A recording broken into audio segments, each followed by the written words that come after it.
Welcome to the fifth and final session of the Empowerment Track at the Microsoft Research Summit 2022. In this session, we're going to look at how technology can amplify human productivity and creativity by supporting human-to-human connection. And that's a really important topic because a lot has changed in the past few years around how we use technology to engage with others. First with the rapid shift to remote work, and now as workplaces open up again with hybrid work. And we're only just starting to scratch the surface of what's possible when we bring remote and in-person collaboration together. You know, you've probably attended hybrid meetings where it hasn't worked. I certainly know that I have. But given the diversity of ways that people are working now, we need to figure it out. It took time and it took new technology for remote meetings not to be completely exhausting. And it took even longer to figure out their benefits. Hybrid's going to require that same patience and that same curiosity. One of the emerging concepts that's generating a lot of curiosity right now is the metaverse. And it's almost certain that the metaverse is going to be part of the diversity of ways that people engage in a hybrid world. So today we've brought together top experts in the field to debate the potential impact of the metaverse. And because the panelists are distributed around the world and they can't be in the same place, the conversation is happening in an experimental hybrid meeting space developed by the Malta team at Microsoft Research. So joining me right now is Microsoft partner researcher Bill Buxton to talk about the panel setup. Bill's a pioneer in this area, and he and others like Abby Sellen have been working on telepresence and video conferencing since the 1980s. Many of their ideas are finally becoming a reality now, over 30 years later. So welcome, Bill. Glad to be here. Good to see you. Yeah, it's nice to see you too. So the upcoming panel is taking place in an experimental meeting room that your team has been prototyping. Can you share a little about Project Malta and what makes this prototype different from the kinds of meetings that we're probably more familiar with? Sure. First of all, Malta is as much a collection of people and researchers as it is of new technologies, and it's just trying to reimagine.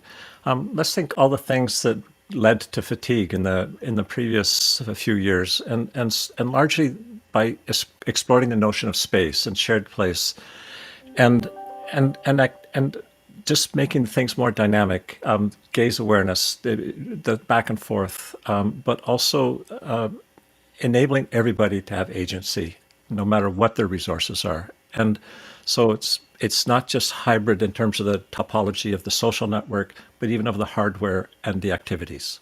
Right. Yeah, no. And so that actually makes me think a little bit of the prototype that we had at last year's Microsoft Research Summit, where we also hosted a panel in a hybrid meeting space. And as you say, one of the things that really stood out from that session is just how important it is to consider the individual perspective and the ways that people are joining the meeting, whether they're remote, whether they're co-located, like what hardware they're joining in. What should summit attendees be watching for this time around? Well, perspectives is a really interesting example, and I'm glad you brought it up, and because it's a nice counterfoil to say what you're seeing in today. They're actually built on the same platform, but what is important if you're going to have a hybrid environment, because it's an ecosystem we're building, not a system, not a certain platform, or I guess it is a platform, but it's not a specific room. We're trying to see how many different ways you can interoperate with other people. So no matter how you join the meeting, whatever resources you have, you can have an authentic experience, full participation, full agency, and authentic for what your environment is, even if it's completely different than the other. So one of the ways to do that is this room that we're seeing today is a complement of perspectives using the same structure underneath, but as one additional example of a larger space that we're gradually populating to make sure that this interoperability and accessibility can be supported by the underlying plumbing.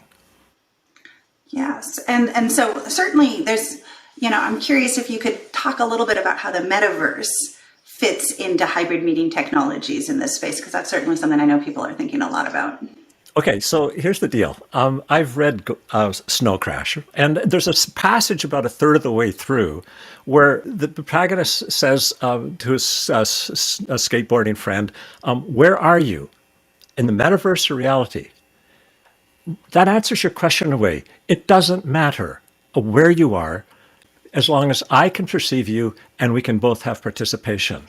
The fact he didn't know, Hero didn't know where she was, is key. So I don't. We all know about VR. The VR, the first VR system with head tracking was in '68, the same year the mouse was first shown. So it's an old technology. We've got these two things. What's important isn't one or the other, but a blended world, not virtual world or real world. You can blend the worlds and still, no matter which world you're in or any hybrid of them, you can still be fully present. And so it's none of the above, but all of the above in a hybrid form, technologically. It's not just hybrid socially. Well, great.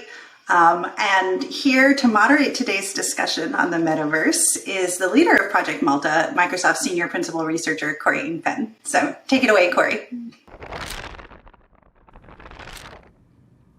Welcome, everyone. I'm excited about the panel that we're going to be running here today. Because not everyone could be here in person, we're using an experimental hybrid meeting setup that we've built at Microsoft Research. So as you can see around me, there's lots of different displays. While some of the panelists will be here in person, others are going to have to join remotely, and they will be able to jump into any of these displays as needed and even move around during the meeting. And the big display behind me, there'll actually be an audience that will be able to watch the session. I hope you enjoy the panel. Hi, Misha. Hey, Corey. Hi, Anush. Hello. Good to see you. Hey everyone. Hello, Kate's Katie. here. Hey, Kate. I think we're just waiting on, oh, Mara's here too. Hey, Mom. And Andy. Hey, great avatar, Andy. Hey, everybody. How's it going? Great. Good. Well, it looks like everyone's here, so let's get started with the panel. So we're going to start off with a brief. We're going to let you each introduce yourself, and just give the audience over here a sneak peek about how you feel about the future of the metaverse. Is it work or play? So we're going to have Katie present first, and take it away, Katie. Hi everyone, I'm really excited to be here. I am a principal program manager over at Microsoft Mesh, and my background was leading the AltSpace VR team for the last 5 years, coming up with an acquisition back in 2017 from Redwood City, California, and joining the Microsoft team, trying to solve the problem of how do remote people feel more present together using the power of virtual reality and 3D spaces. So it's been a wild ride where we have focused on a variety of different things with the main goal of strangers really feeling like they are there in the same space. And one of the ways that we solved the problem of what do you do when you're in the same space was to focus on live events. So you could imagine this as any other experience that you've walked into with a whole bunch of people that are going and seeing a presenter. That's what we try to do in virtual reality to start, and then think through how the experience is for 2D users and people coming in from their phone or their laptop. So the years have been full of variety of experiments. Thousands of people have tried the AltSpace VR app, doing a variety of things from meetups and the Burning Man Festival in virtual reality, a whole bunch of conferences. We've done MR Dev Days, Microsoft Ignite. We did with a holoportation of an individual on stage in a virtual reality environment with the presenter using a HoloLens so that he can interact with the audience. And I'm throwing out a lot of phrases, but it's more to say that it's an interesting time to look at all the different devices out there and how they're being utilized to bring people closer together. And so when we talk about the metaverse, and we'll go more into definitions, but the thing that I get excited about is this is probably the first time that I think we've come up with a different word that is indicative of the internet. And to me, I think there's a lot of hubris in saying that the metaverse is this big, grand, different thing when I think it's just the internet's next level. And it's exciting because it's different enough that we need a different word for it. And the reason that it's different is that now you add presence to the internet. Now it's not just about a flat screen and moving a mouse around. It's can you reach in and grab something? Can you high five somebody or shake somebody's hand? what does that mean now for everybody that utilizes the internet? What does a website mean when you add a Z access to it? So that's the problem I've been really focused on trying to solve, especially through bringing a whole bunch of strangers through a virtual environment and having them do different events, conferences, meetings. And when we get into is the metaverse for work or play, we've seen a lot of variety of people use AltSpace VR to do different things for meetings and conferences, for concerts and mingles, and it's all a very similar experience that people are looking to have. So I'm really excited to be on this panel and talk through some of the learnings that we've seen in AltSpace and how it's being showcased in Microsoft Mesh, which is really the Microsoft kind of answer to what is the metaverse. And I'm very excited to be in this room. Thanks, Katie. And Misha, you're next. Right. You wanted me to stand up, right? Okay, so metaverse, work or play. So I think, if we get it wrong, it will be one or the other, or maybe both. Let's see how this plays out. And if we get it right, actually, I think it will be something much, much bigger. In fact, very much what Katie just said. I really love what Katie just brought up there. So I really think it will be something much bigger. And the reason is, last months in Silicon Valley, at least, felt very much like, a new buzzing thing emerging, right? So it felt to me like 1998 when we started with the internet. It was the same spirit, the same energy, people really thought it's going to be the next big thing. And just like Katie, I think this is going to be the next internet, and we need to give it a name. And why don't we call it metaverse, right? So that could be our next internet. And to get it right, I think we need to do a lot of things, right? And a lot of innovation and a lot of research really to over the next years to come. And I really see that along 3 dimensions. So the first dimension to me is really to get the social construct actually right. So this is not about spending time in a virtual room, playing a game or doing some work. This is really that sticky social construct we need to build. We need a lot of more research on privacy, on ethics, maybe even on how people interact with each other. So I really don't think we have solved that problem whatsoever. So I think that's one big bubble we need to solve. Another one is about the digital fabric, right? If you pay attention to how the internet has evolved over the last years, it's always come together in this triptychon, this triangle between devices, networks and clouds, so the digital fabric, and applications, right? So we need to get that right. And I also don't think we're there yet. So I think Ericsson, market leader in 5G, we still need to do a lot of work on the connectivity. Microsoft, market leader on cloud, you guys need to make sure that all that construct works really well from a cloud computing, edge cloud point of view. So I think, there's a lot of work we still need to do from a research and innovation point of view. And last but not least, the third one is really the acceleration technologies. These are technologies you don't really need for the metaverse to really happen, but it would be great to have them. We're talking about Web 3.0, right? Web 3.0 is super interesting, specifically from a business point of view. And I could spend hours talking about this, and maybe we can touch about this today. So Web 3.0, AI, all the haptic kind of engagements. At AWE, one of the big conferences on metaverse in Silicon Valley, I still see people grabbing into nowhere trying to get objects, right? So we haven't solved this whatsoever, but I'm excited because there's a lot of work which needs to be done, and I think, if we get it right by, 2030, 2040, if we ask people metaverse, work or play, they will say, what are you talking about? It's the next internet. It's this and so much more. So let's get to work. Great, thanks. Okay, let's have Mar, you want to present next?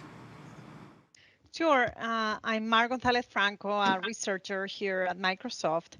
And for me, I think one of the ways I think about what's happening is this paradigm shift, right? We used to have this content inside the screen, and all through the data that we're creating and all through these immersive technologies that we have now, we start to have the user inside the content. And that is really what's opening the opportunities and this whole idea of metaverse. So the more we have that and the more adoption we get there, I think that's how we're going to get people excited about the metaverse. So for me, it's not, when you put that question, I was like, oh, it's an awesome question. And then I thought, it's not one or the other, it's both, right? There are going to be people entering into this idea of immersive computing from gaming or from working, and working is also double-sided, right? There is all these people who have computers on their pockets, which are phones, but they rarely use computers. And then there is other people who use computers 8 hours a day, which are the information workers. And I think both of them can be accessing computing. But in general, I think tapping on workers seems such a much bigger impact for society than gaming. So I'm actually more excited about bringing immersive to workers, figuring out what works, what doesn't work for them. I think we're talking about the metaverse. It's like, why are we talking about the metaverse? I've been working on this for 10 years. Like, why is now a different thing? And I think it's just this shift, right? We've been developing devices for so many years, and right now we got to a point where they're good enough, right? Cheap enough, easy to produce. A lot of people have them. So now we start thinking about the content. And when you start thinking about the content, it's not just this one thing or this one other. And you need to have this idea of some umbrella for all of it. And that's how we went into thinking, oh, this is the metaverse, right? I think I want to keep it here. Of course, I have more comments, and I really like what Misha and Kelly said about the social construct. I really agree with many of these things. And I'm looking forward to discuss it more in the panel. Great. Thanks, Mar. Anush.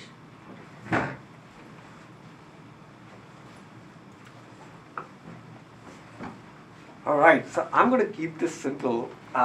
Basically, my view is metaverse is largely going to be for work for at least the next 10 years, but after that, it's going to be mostly for fun and other stuff eventually. And in my mind, that tipping point is generally around hardware and technology maturity.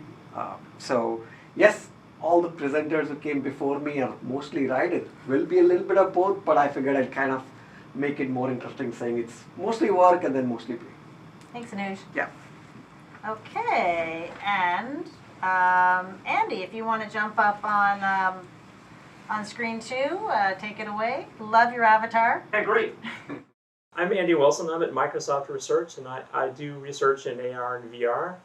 And on this question of whether the metaverse is work or play, I think it's already play. I think we've already seen various metaverses in gaming. But the question, I guess, is whether or not they're going to work together. And I feel like that's more of a business question rather than a technology question at this point. But I think I have an 11-year-old son. He likes to play games and with his friends, and he does various things with video conferencing and Discord and VR and graphics and mashing up all sorts of applications. And I'm just amazed at what he does. And just watching him, I kind of feel like it's kind of, his generation is going to carry forward all of these expectations about how this is going to work. And it's not going to be strictly VR, or it's not going to be any one particular modality. And so I think that it'll be very interesting to kind of see how VR makes this impact in terms of everything else, and its expectations, even just like small things like how you render somebody, and whether it should be life size, and is our avatars authentic versus video or point clouds. I'm viewing you guys using some Azure Connect cameras. I see a point cloud version of you, yet you see me as an avatar, and so there's all sorts of interesting little asymmetries and lots of different options. And I think that it'll be interesting to see. I think it'll be gaming first, and then all of that stuff is going to carry forward into the workplace. And you're in a VR headset today, right? That's right. I'm coming in. I see you guys from one of the 4 depth cameras in the room, but I'm wearing a headset today. Thanks everyone for the interesting Kickstarter presentations. So let's start off with the real meat of the panel. So the metaverse is this hot topic today, and everybody seems to be talking about it, but nobody seems to agree on exactly what it is. And so we're hearing all of these different definitions. So why do you think that is? Misha, you want to?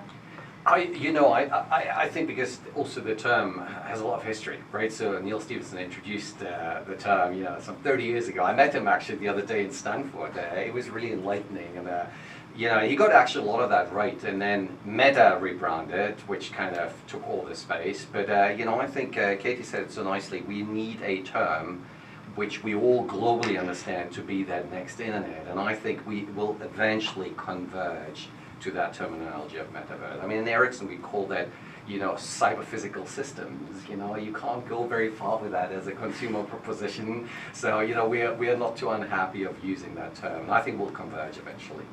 To comment on that, I get excited that we're even bothering to give it another word, partly because I think you brought it up as well, that it gives us an opportunity to potentially have a gap in time where we can rethink some of the failings of the current internet, to go, okay, even if it's a similar thing, even if it's the concept of websites that are now 3 dimensions, and we're offering tools for people to be more present in their experiences that they're putting on the internet, what are other opportunities by just having a different interface? Let's say everybody is an avatar, and now we're talking about interoperability. So metaverses have existed, I agree with you, for years. World of Warcraft, Fortnite, all these different games, I think, are mini metaverses. So now metaverse itself doesn't come into being until those start to play with each other. And then there's something that allows you to play with all of those. So then if we have the chance to look at that, like, what are the options for how somebody feels present, for accessibility, for customizing your avatar to feel like you're able to participate and belong in the metaverse? What does advertising mean? What are the tools we offer so that people can help people feel like they're there? The thing I get really geeked out about is, if we have the option of adding presence to the current internet, how do we think of how to help people, again, feel like they belong there rather than feeling like they have to be there? Because so much of the internet right now is kind of based on, what do people not want and what do people do want, over and over again. It's like, you want this, you don't want this. But what if we can make systems that allow for people to feel like one other example, I know I'm talking a bit, is in alt space, we had a comic that would, and you can picture alt space like you walk into a underground comedy club and you see a stage and a performer, but imagine you're seeing it all in VR, or you're seeing it all in a 3D space. We had a real comic in New York that was disabled. She couldn't go to underground comedy clubs. So she did an event in alt space where she put on a VR headset, got into a comedy club, sat on stage, and everybody in the audience was able to hear her. And she was uproarious laughter caused through the entire crowd. And the thing I get excited about the metaverse is that it's not about everybody having access to the internet. It's about us having access to others, about others being able to participate in a more authentic and presence-filled way. So that's what I get really excited about the word metaverse, why it matters, why it's this gap in time to rethink how it's going to work. Yeah, I want to follow a little bit on this, because for me, I sort of hear so many people, and over the last few, year and a half, I've probably been thinking quite a bit of this. And for me, it sort of feels like we don't agree, because currently it's just a wish list of what people wish the metaverse was. And I think that's a very good point to start building a technology. I think all technologies should start with a wish list of what we want it to become. And I think coming into an agreement on this, precisely building panels like this, it's how we should actually proceed with many technology we build. So who thinks it's going to be called the metaverse? Like, what are our kids going to call it? Just like we had the information superhighway when we were sort of conceiving the internet. Is this word going to stick? Yeah, I'm curious. Like, I think that it's really good to have a word for some of these things, but it's also become a bit overused and already kind of diversified in many directions.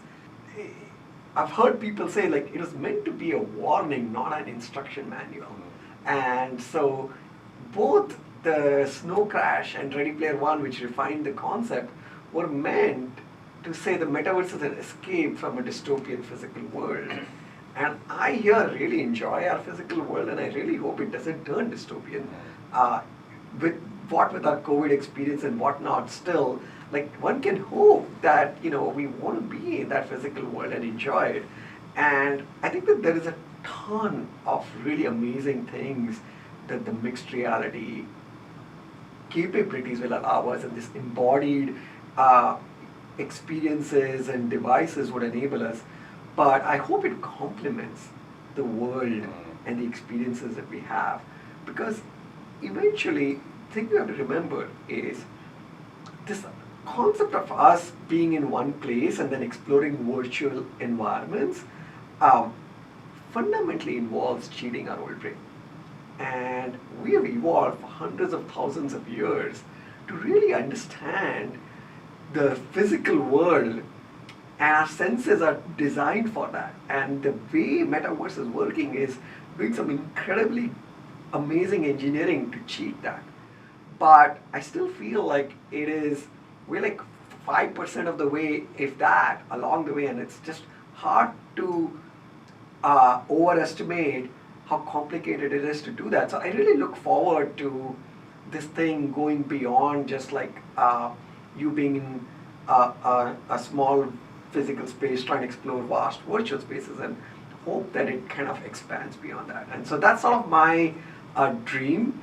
But this kind of points out that we're currently using this word loosely for a 3D internet, for virtual worlds, for augmenting the physical world, and potentially also talking about distributed consensus. And so like it's just a bit all over the place, and we'll see how that kind of consolidates and who keeps ownership of this word, or it just becomes this grand overarching thing but maybe fades over time. So it'll be interesting to see.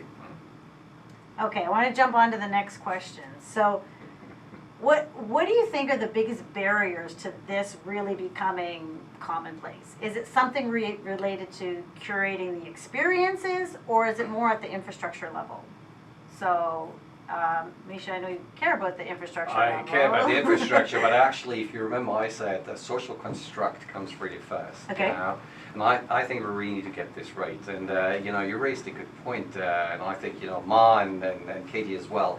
The dystopian element, right? Which way are we going at the end of the day? And I was, at the recent Stanford event about this, and we had a psychologist sitting on the panel with all the techies, and the techies presented all these guns and what we can do with nerve and all that. And she was in shock. She was in shock. She was saying, guys, you're building a future, which I'm not sure you've worked this really out, that this works with humanity. So I think we need to get this right. And I can tell you, I'm sitting on the advisory board of the FCC and Ofcom, the UK regulator, and we are thinking about these implications. So how do we do that from an ethics point of view, privacy point of view? These are big things we can get really, really wrong, and we don't want to do that as a patchwork later on. We want to get this right straight ahead. So for me, that's really a huge construct. Technology, we have loads of smart people out there. We will solve this. I'm not too worried about this. We will build immediacy. We'll build this emotional construct. We'll be able to cheat the brain that even you are happy. I'm sure we can do that. But there's this social element, and I think we need to work on that. So hey, I would add that there's definitely an interoperability point of view here that I was thinking the other day it would be wonderful to, if I'm flying, Microsoft 2022 flight simulator, the latest and greatest, if I land my plane, I want to be able to get out and then walk into, someone's Minecraft creation, so, I can't quite do that today. I don't see any particular reason why we can't do this, and so I'll chip in William Gibson's notion that the future is already here. It's just not evenly distributed, right? So we have this kind of lumpy landscape, little islands of metaverses. Well, that's not really a metaverse, is it? We need to connect the dots, and that's the kind of thing that it's going to take time. There need to be the proper incentives in place for the users, or the people need to be able to make money doing that, and so it'll be interesting to sort of see how those bridges are built. Did you have another? Yeah, I think that the social challenges are probably by far the most difficult and important ones, but worrying about them presumes that we can solve the engineering problems, and I know the optimism you have, and for me it's like a great employment guarantee that for the foreseeable future I can keep chipping away at those engineering problems. But I do worry that as an engineer, I think the industry is underestimating the engineering problems of cheating the old way. And I feel like if I could that'll just keep me jump busy. into this, I mean, I've been working on the low latency tactile internet for a long time, right? So yes, we need to solve a lot of stuff. Also, Ericsson from the 5G, 5G1, 6G, edge cloud. You guys need to come in AI and application. The trick is really, the data rate gives us this feeling of immersion. So I think we can solve that as long as you get the devices right and the application right. I think our data pipes are up to that. The real problem is immediacy. So our brains over millions of years have been geared towards a 10, 20 millisecond engagement. So the emotional bond, the three of us build up here being on the table is very different. We build up to Katie Marnandi simply because codecs take a time and networks take time, right? So I think the biggest engineering challenge, if you ask me as an engineer, is to make sure we get that immediacy right? So really make sure networks very low latency. You need AI to do a lot of prediction. Get your codecs down, right? So whatever you use in Teams, get them down to a few milliseconds. So it doesn't make sense for us in Ericsson to build your 1 millisecond interface, 5G, 6G, if your codec takes 100 milliseconds. You see?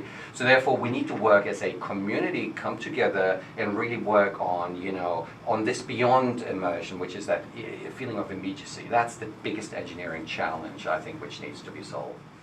I love it. I love your optimism on the network because we're going to need that. Yeah. But also, as an advocate for we're already there. So it's like, how do we get everybody that's hearing this panel to realize like this is already happening? How do we do it right? Because the train's leaving. We can debate it as much as we want. I made my first VR friend in 2016. His name was Chris Dogood. He was an aid worker from Canada living in Bangladesh. It was probably a month after the Gear VR, the Rift, and the Vive had launched. And all of a sudden, we had an empty room that we were managing that was now full of people. And the Gear VR was given away for free to hundreds of thousands of people. So there were so many people I was meeting that had never thought of VR that just popped it on, and now we're in a space talking to other people. So I meet Chris, and there had been a terrorist attack in Bangladesh the week before. He had bought a computer, and he built a computer, bought an HTC Vive, and started using it for all his social interactions because his family had been shipped back to Canada after the terrorist attack. He was working and driving an armored vehicle to work and back, and all the cafes were closed. So he was using VR for everything. 2016. I meet him and I'm so fascinated by this story. I'd traveled through Bangladesh. We really hit it off.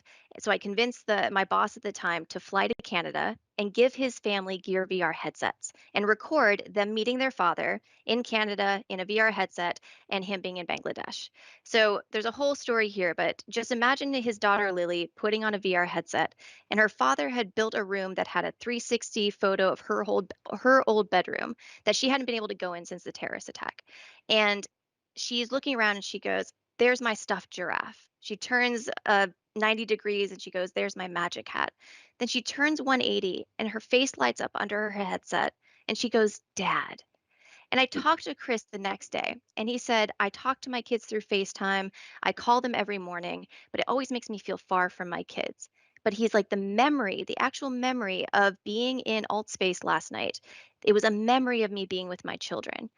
And I think that's where the magic is. It's already here. And when you say tricking the brain, I feel like in some ways I worry about the language we use sometimes. I don't think it's about tricking. I think it's about using the technology that we have to solve real world problems. And for him, it was feeling distant from his children.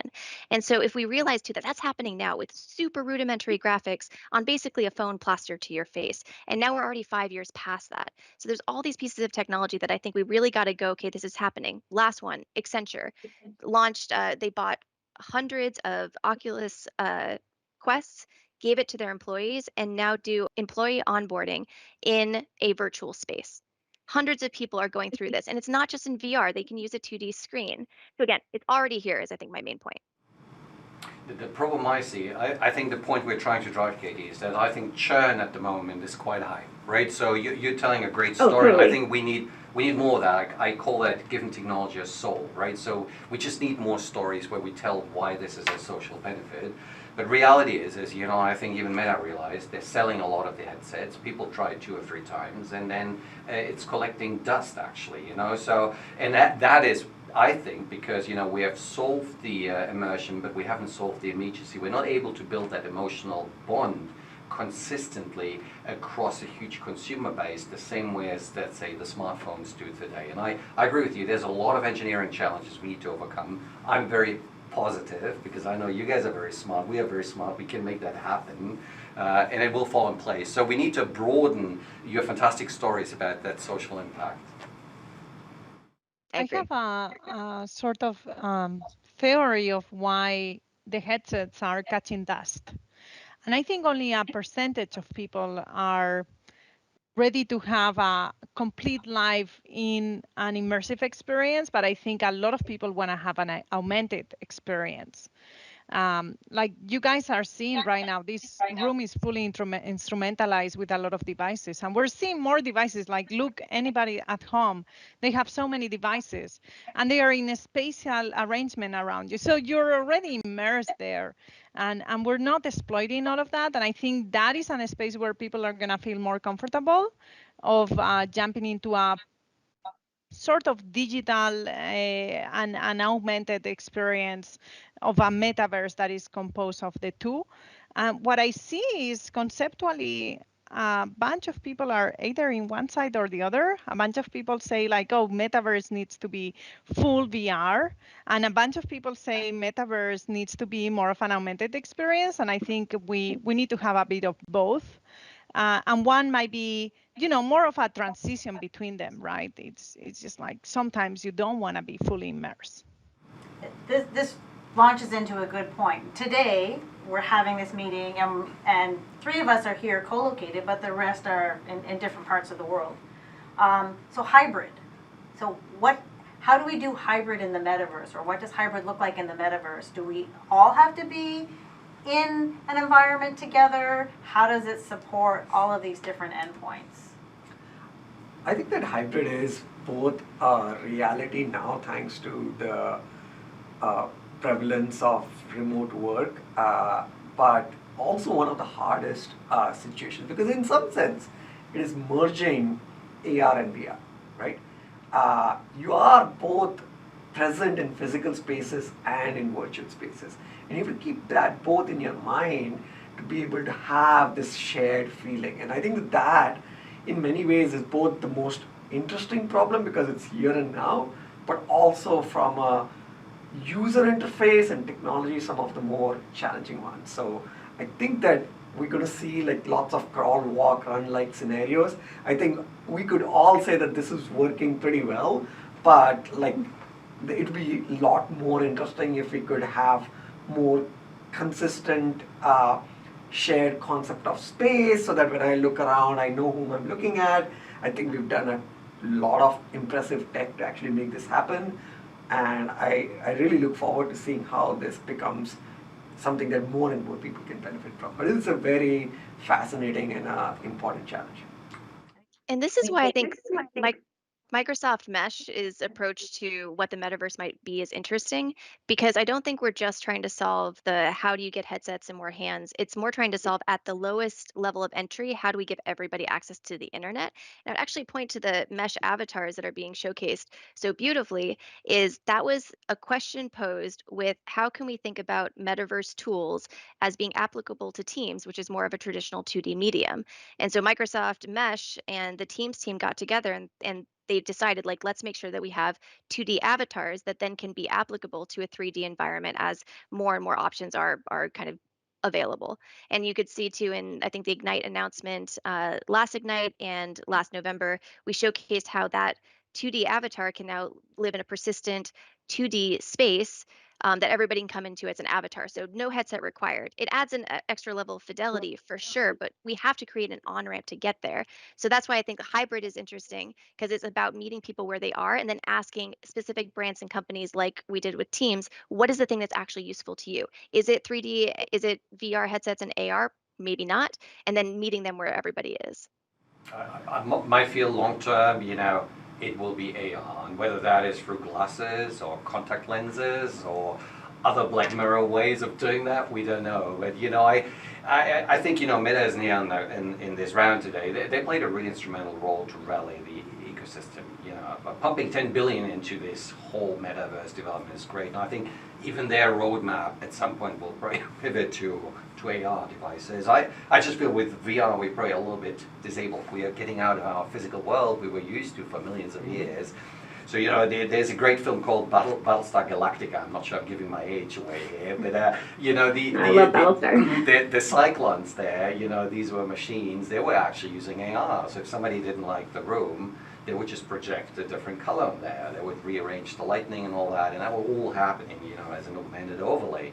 And I think this is where we're going. I think that's the world I would love to see, many years from now. And I tried the mesh. It's amazing. I was privileged enough to try that. It's just fantastic.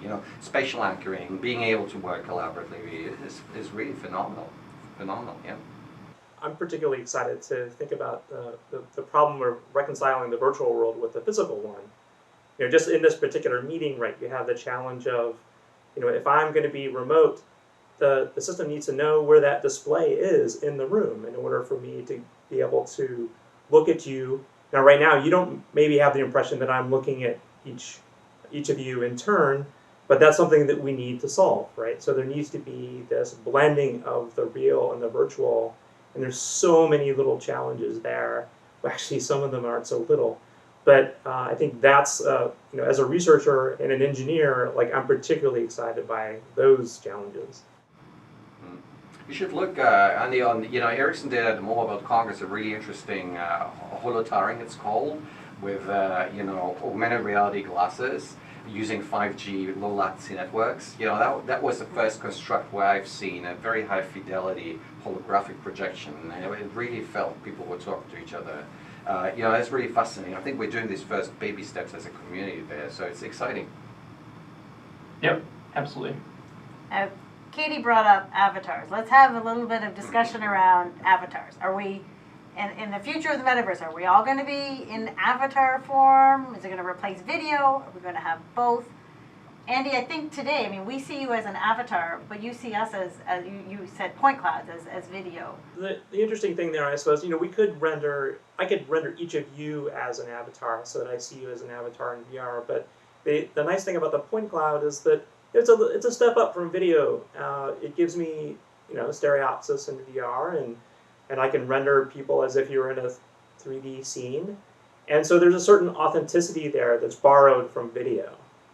So it's an interesting step between video and avatarium.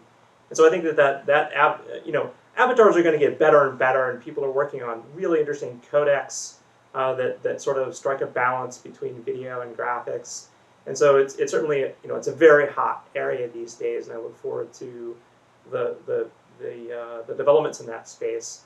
But it's certainly, I think it's a really interesting question of, will people use avatars if, in certain settings it makes a lot of sense? Maybe in workplace, not so much. I don't know. We'll see. Katie, you think a lot about avatars. What do you think we're looking at? I think that avatars, again, it's what is the problem we're trying to solve? And I think that we need to offer tools to solve that problem. I think all avatars are a great solution if you're in a fully virtual world. If you are doing we have done a bunch of concerts where the host is in a HoloLens and able to see everybody as an avatar in front of them that's in a virtual environment, but everybody that's an avatar sees the presenter as a holoportation or a hologram. And the hologram is wearing a HoloLens. So again, it's trying to offer the highest fidelity experience for us. If you're in a concert, you want to see the performer as more realistic, more themselves. And so trying to up the fidelity. But you can't make everybody that, otherwise you're going to crash your headset. It's too much going on. So I think it's technology limitations right now is the main answer for avatars. But I'm excited to see as avatars get more robust, maybe they will be the chosen medium for how somebody wants to portray themselves. I don't think we're quite there yet. I think, again, it's solving a technology problem. Yeah, I would plus one to what Katie said. I think that for VR, avatars are critical because you get to see people from different viewpoints and so on. And so you need to be able to view the other person in a viewpoint that you control, right? I'm not yet that convinced about mainstream usage of avatars on flat screens, because if you don't need that flexibility of the virtual camera control, I think you lose in the current technology implication and a lot of the nonverbal cues and motion and all of those things that is much more natural in a video. All of this thing will eventually get solved. Like eventually you will be able to get like, photorealistic avatars from a single camera that you can look from any which way. But I think that there's times off. But like for VR, the benefit, some of the things that you can do and what Katie was talking to, but there's a lot more value that you could get, and for that value, sometimes the trade of switching to an avatar representation is totally worth it. And to add to that too, the one thing that I do think we're learning from avatars that I hope we extend as we look at higher fidelity avatars is what the benefit is now that we're hearing from users. Some of those are that people feel a little bit more anonymous, and so they feel more comfortable in a virtual environment because they aren't as seen. So allowing kind of that perspective. We also in AltSpace VR have the ability to change your skin tone to different hyper not real colors. You could be blue, green, whole bunch of different colors. And we did that really consciously because some people don't want to showcase what their race is, or they feel like it gives them the potential of just being a little bit different, so that they can feel more comfortable. Making sure that people have the chance to showcase their gender in any way they want, so that women can choose to maybe be more in the in between, so they don't have to face so many problems of sexual harassment, which does run rampant if you aren't conscious about the technology tools that you're putting in there. AltSpace VR was one of the first apps to create a space bubble so that people could define who gets in their space. And that happened because there was a press article from 2016 about a woman being sexually harassed in another VR game. So we shouldn't always be so reactive. Like a lot of this, we know these stories already from games in the past. So how do we think of the benefits we're hearing from people right now about the opportunity that avatars brings, while also thinking through the ways to keep people safe in their space? Yeah, I want to add a bit into Katie's, because one of the things that is very important about avatars is not just how you feel about it, it's about how other people feel about it. Especially when we're going to hybrid the scenes, right? Like Andy, are you cooking right now your dinner while participating in the panel, right? And I feel like so it's also going to hamper my experience of meeting with Andy, perhaps if I don't interact in other ways, right? So I feel like all that space of how people feel about avatars is not just a question of how would you feel to meet as an avatar. It's also about other people, and it's very scenario dependent, right? You can meet with your manager on your one-on-ones, and you'll be like, I prefer video, right? And in fact, in some of our studies, and we presented this on the Work Trend Index last year, precisely one-on-ones is something that people rather not use avatars. But there are other scenarios where if everybody's an avatar, you'll be like even uncomfortable if you're a video, right? So they're like social etiquette that we need to understand about how we interact with avatars. And I feel like all of this is kind of brand new in a way because of the scale that we're seeing, right? We've been exploring these things for a while, but it's a completely new scale. I think Maya has a really good point here, and the advantage of going fully digital means we can actually modulate on the run. Yeah. So 2022 will be the year, I think, which will be remembered as a real graphics breakthrough. We got Unreal Engine releasing nanites, which is a completely new way of rendering graphics. Okay, the MetaHuman came out a little earlier, and Unity now is following suit. So we have these rendering tools. We do have SIGGRAPH, just a few weeks ago, a while back, was actually presenting completely new ways of rendering, faces completely realistically from just photos. So, in fact, we see Katie, Ma, and Andy here on the screen. We don't care about the fidelity of their true physical movement as long as the rendering is good enough for us to give that impression that she's really real. We don't need. We may have Andy in this form, and maybe Katie actually rendered with nanites in real time, using metadata to just going through the ether. And then if Katie wants to go a little bit more anonymous, well, she can do that digitally, zoom down, go to the form where she's happy with. We could have different privacy settings. And I think that's the power of digital. We can actually do that from one single platform. And I'm excited about this. We need a lot of research about this still to be done, but 2022 is a pivoting year. Okay, it's almost time to wrap up. So I've got one final question for each of the panelists. I will ask you to keep your answers Brief, but I want to know, what do you predict will be the catalyst that sort of pushes this over to be mainstream? And will it relate to gaming or work or both? So let's start with Mar.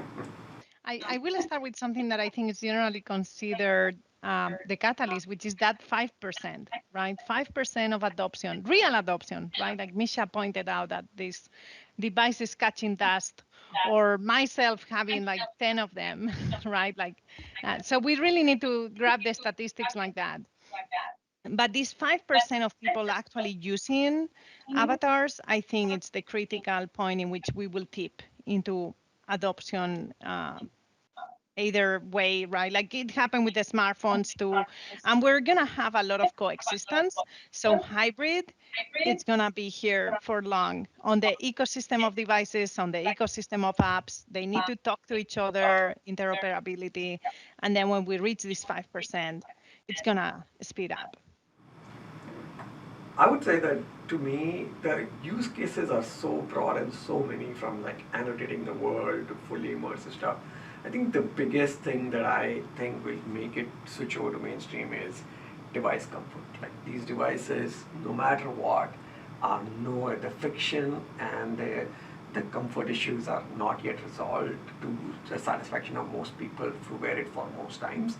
I think till that doesn't come down substantially, that friction and the comfort going up, I just don't see that mainstream. That said, there's a ton of smart people across the world working on it, so hope to chip away at it over time. I think we're already there.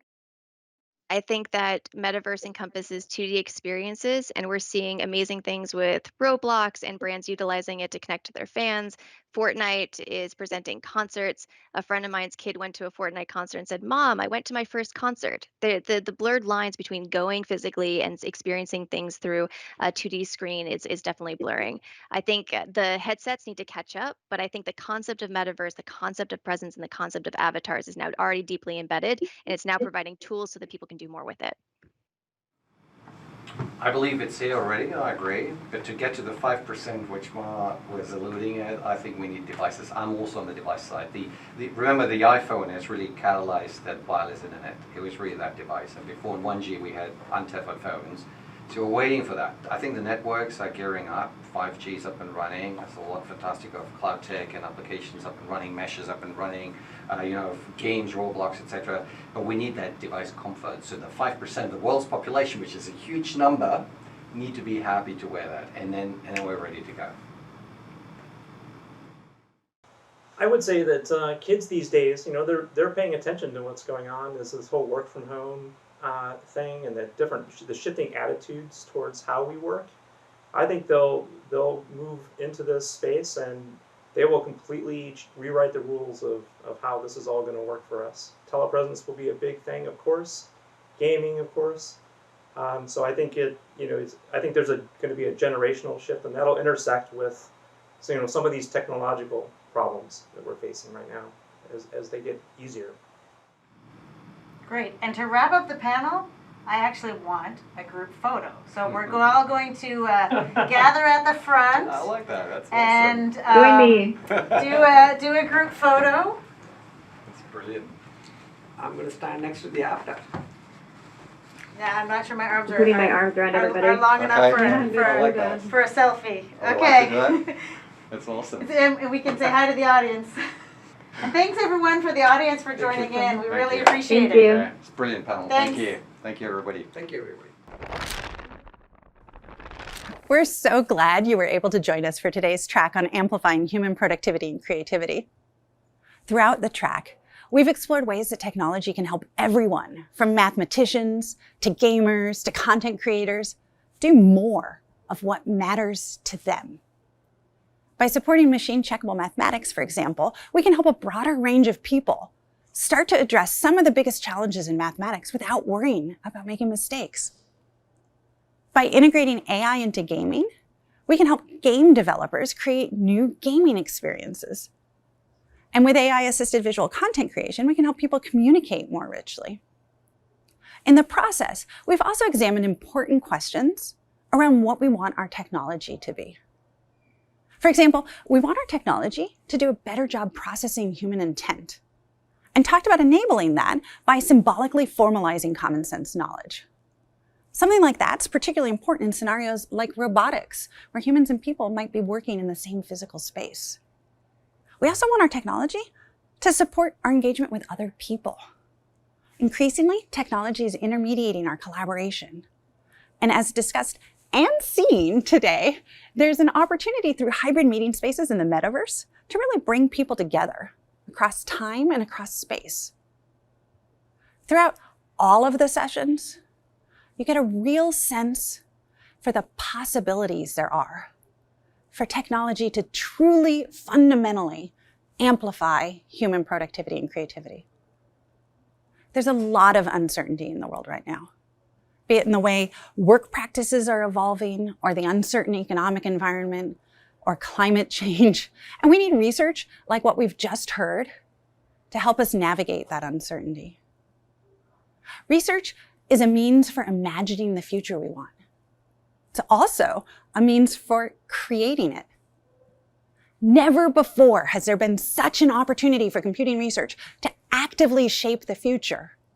And as technologists and researchers, we collectively have a responsibility to create a future that is productive and creative for everyone. If you're interested in learning more about the research being done at Microsoft to empower people, or even better, if you're interested in contributing to the research community, please check out the Microsoft Research website. We hope you enjoyed today's sessions and look forward to connecting at another Microsoft Research event soon. That's a wrap for day 2 of Microsoft Research Summit. I hope you've enjoyed another day of presentations and discussions among researchers at Microsoft and our colleagues around the world. We'll reconvene tomorrow for our final plenary session on how research is empowering medical professionals and researchers in the health and life sciences, followed by our final day of tracks and sessions. See you then.